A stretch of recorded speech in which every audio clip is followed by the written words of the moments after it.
This chapter is the beginning of Part 2, Focus on the Leader, and it explores the phenomena of power and influence. The chapter focuses on understanding the distinctions between power, influence, and influence tactics, with a particular emphasis on how the interactional framework can be used to better understand how these concepts interact in leadership situations. Burns, 1978, asserts that power is the single most important concept in the social sciences. Although definitions of power abound, its pervasiveness and idiosyncratic meanings make it an important concept with significant ramifications to consider during any leadership course. Power is the capacity or potential to exert influence.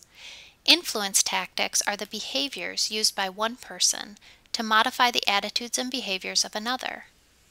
Influence is the degree of change in a person's attitudes, values, or behaviors as a result of another's influence tactics. Although all of these concepts are routinely thought of as under the purview of the leader, this is only partially true. In fact, power and influence are a function of the leader's followers and situations, as well as how these components interact. It is true that not all attempts to exercise power are equally successful. Therefore, it is important to be able to measure the actual changes via satisfaction, motivation, climate, or performance indices. The basis of power and types of influence tactics available to both leaders and followers are varied and related. Certain tactics are much easier to use with a given power source. Furthermore, it is important to remember that power and influence can be exerted by and toward leaders and followers, and certain situational characteristics can affect the overall success of any given attempt to influence another. Power and leadership can be organized around two distinct areas: sources of leader power and leader motives. Addressing the question of where does a leader's power come from provides two broad answers about the source of an individual's power. On the one hand, this source can be completely physical.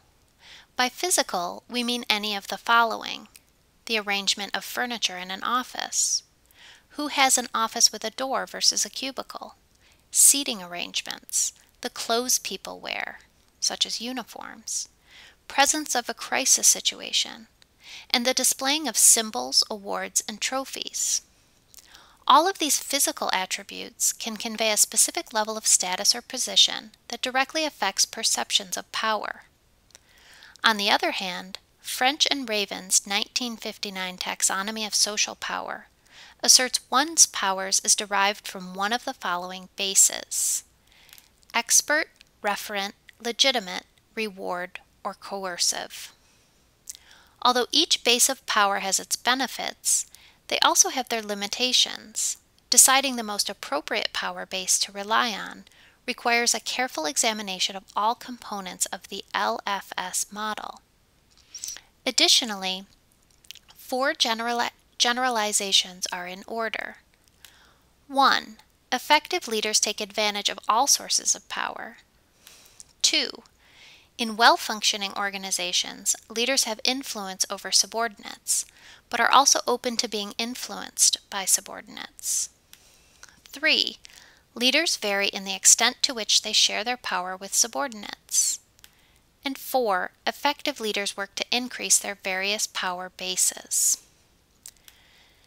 Leader motives can be evaluated based on an individual's need for power, either personalized or socialized, or motivation to manage. Both of these concepts address an individual's underlying motives and drive to exert power over other people. Research shows that higher levels of need for power and motivation to manage are related to success, but this is not always the case, as situational characteristics often intervene. The actual behaviors used to influence others can be described by 9 separate influence tactics, as assessed by the Influence Behavior Questionnaire (IBQ). The effective use of these tactics requires very different bases of power. For instance, the hard tactics are generally used when the influencer has the upper hand and is relying on coercive or legitimate power. The soft tactics are more common when the influencer is at a disadvantage and they are relying on referent power.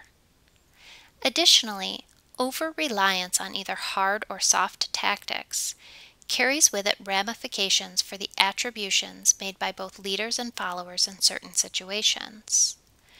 Furthermore, influence tactics are a social skill, and success with a tactic depends as much on the execution or delivery as it does on the selection of the appropriate tactic.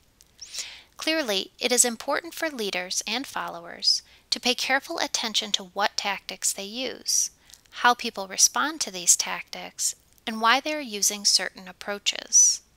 In particular, influence attempts that focus on building people up, as opposed to tearing them down, are generally much more effective.